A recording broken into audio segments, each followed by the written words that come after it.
Vamos direto para o nosso próximo entrevistado, já está aguardando, é Rodolfo Amsteldam, economista e cofundador da Empíricos. Rodolfo, obrigada pela participação. Vou direto ao ponto. Essas tarifas, a volta das tarifas anunciadas, ameaçadas ontem, né, pelo Donald Trump para entrar em vigor a partir do dia 1º de agosto, jogam os mercados de volta nesse terreno incerto, de volatilidade, ou a palavra de Trump já perdeu qualquer credibilidade e os mercados já não dão tanta importância a ela? Bom dia, Amanda. Obrigado aí pelo convite.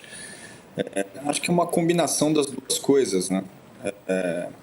Você estava resgatando lá o dia da libertação, o 2 de abril, e aquilo foi o primeiro grande choque, né, do mercado em relação ao Trump, para entender que pelo menos o início do governo dele seria um pouco mais caótico do que se imaginava, né?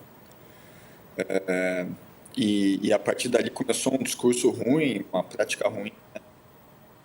O mercado gosta de negociações livres, abertas, e perdeu um pouco da capacidade de interpretação, né, de leitura em relação ao Trump. Depois daquele choque inicial, a gente teve ali um período de relativa pacificação, né, e o Trump se mostrou mais amigável ali nas negociações, na história do Art of the Deal, né, que é a grande referência teórica dele.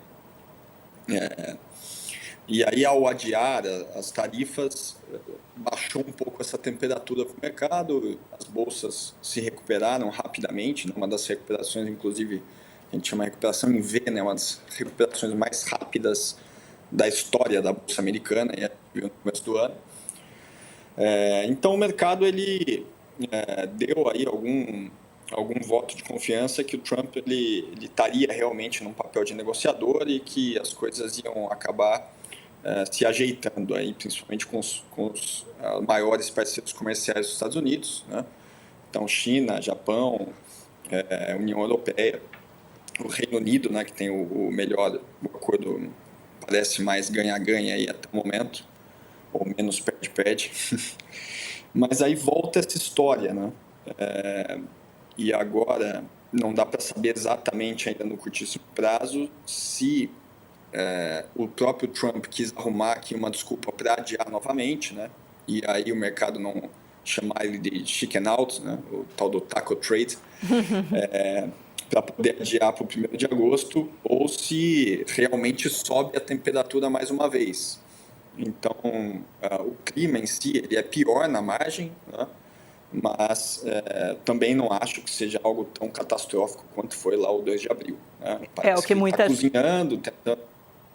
É o que muita gente está apontando, né? Agora, Rodolfo, você acha que o Brasil, até com base um pouco na minha conversa com o Jamil Chad, ontem, de alguma forma o Brasil, direto ou indiretamente, foi mencionado pelo Trump em 2 posts nas redes sociais, um domingo à noite, outro na segunda-feira pela manhã, pode se tornar alvo, até agora tem sido poupado, tanto na questão econômica das tarifas, a gente desde sempre ficou naquele piso mais baixo de 10%, politicamente também não tem sido o centro das preocupações de Trump.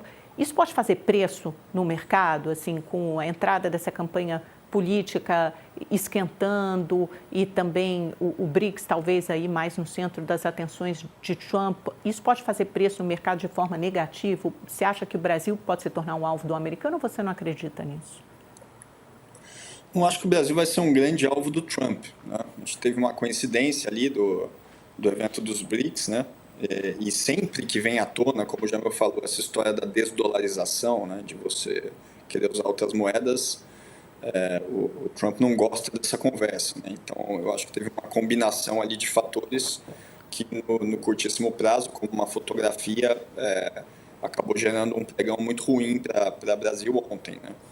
Mas não acho que o Brasil seja o foco do Trump, acho inclusive que primeiro, por 2 fatores. Primeiro, que o grande adversário do Trump é a China, né? O Trump falou sobre isso na fala dele.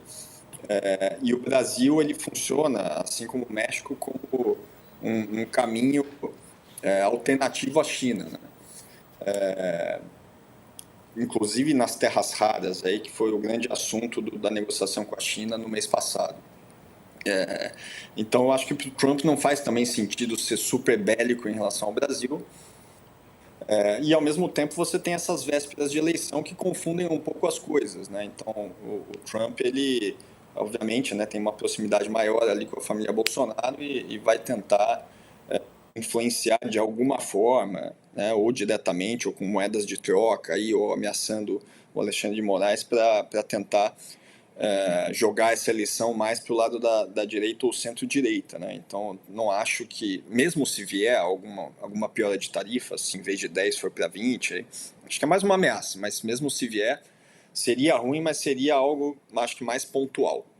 Rodolfo, vamos falar então das nossas tretas domésticas, né? Porque aqui a campanha de 2026 já está fazendo preço. Tem essa mesa de conciliação no dia 15 de julho, semana que vem, Legislativo e Executivo vão tentar chegar aí ao meio termo, como resolver esse imbróglio em torno do IOF. O que você espera a partir disso? Uma paralisia do governo, mais derrotas, mais dificuldade em aprovar pautas importantes? Você acha que o Brasil entra no momento aí de 1 ano e meio até a eleição de outubro de 26, no momento político mais difícil que pode acabar resvalando para a economia? Como é que isso toca? Como é que isso alcança, transborda para a economia? Eu acho que para a agenda do governo atual, a gente tende a entrar aqui num calendário mais freio de mão puxado, né? E o Brasil, essa história do homem cordial, né? Então, ele não tem vocação para extremos.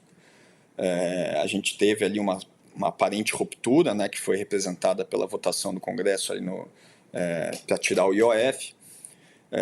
Parecia que também, né, a temperatura estava subindo, depois já veio ali, vamos fazer o dia da conciliação, né? Eu também sou um pouco cético em relação a essas expressões, né? O dia da libertação não teve libertação para ninguém, também não acho que o dia da conciliação não vai ter uma grande paz nacional, mas de uma forma ou de outra você acomoda os interesses para essa reta final até a eleição, mas eu não vejo o governo aprovando grandes medidas, também não vejo movimentos radicais do Congresso, né, de oposição. Acho que cada um vai tentar cuidar meio da sua vida e da sua agenda pessoal ali em relação às eleições, mas é um governo Lula que acaba perdendo poder.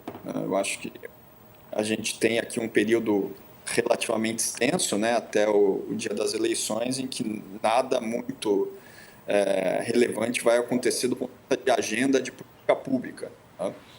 E aí cada partido vai cuidar dos seus interesses, cada candidato vai cuidar dos seus interesses, e o mercado tende a acompanhar muito mais esse novo jogo de forças aí, né? Se de fato quem o Bolsonaro vai apoiar, como as pesquisas devem vir aí em relação a candidatos de centro-direita, né? Agora as pesquisas começam a ser divulgadas mensalmente, né? Com uma frequência maior. Então, acho que essa é a agenda que o mercado vai seguir. Não estou vendo grandes novidades em termos de política pública, não.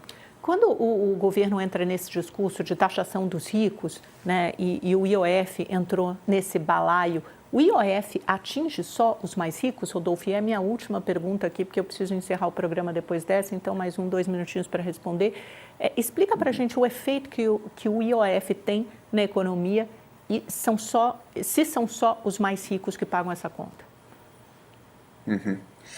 Inclusive, essa agenda de taxação de super ricos, né, de mais ricos, ela é uma agenda internacional, né, não é do governo Lula. Isso é discutido nos Estados Unidos, o próprio Warren Buffett e o Bill Gates já deram opiniões públicas sobre isso, né, o Trump mesmo fala disso, na Europa também e tal. Então, é uma discussão já que vem amadurecendo há algum tempo, né? E, no caso do governo Lula, inclusive, a primeira tentativa foi uniformizar aí as alíquotas do IR, né, na base de 10%, aquela história que o investidor rico no Brasil tem muito mais acesso a essas emissões de papéis, né, incentivados, que são isentos de imposto, e, de fato, isso é um problema. Acho que é um problema técnico e social que deve ser discutido. O Paulo Guedes tentou tratar disso no governo Bolsonaro, então você vê que não tem muito a ver com ideologia, que é uma discussão técnica que às vezes acaba sendo erroneamente levada para o campo ideológico, tá? Então acho que tem formas inteligentes de fazer isso, preservando a eficiência tributária e buscando um pouco mais de equidade. Mas o IOF não é um jeito legal de fazer isso, né? O IOF, a exemplo do que da CPMF, esses impostos sobre transações financeiras, eles ingestam a economia como um todo, eles não são ruins apenas para os ricos, né? Eles são ruins para toda a economia, né? Para a mobilidade monetária, vamos dizer assim, e há formas de escapar deles também que são, via de regra, mais acessíveis aos ricos que aos pobres, né? Então, a história do IOF, ela não é um imposto sadio, né? Não é um imposto eficiente, ao contrário. E, além disso, acho que o jeito que foi proposto, né? Sem o devido diálogo aí com o Congresso, né? Com o empresariado, meio de supetão, também desagradou bastante o mercado na época.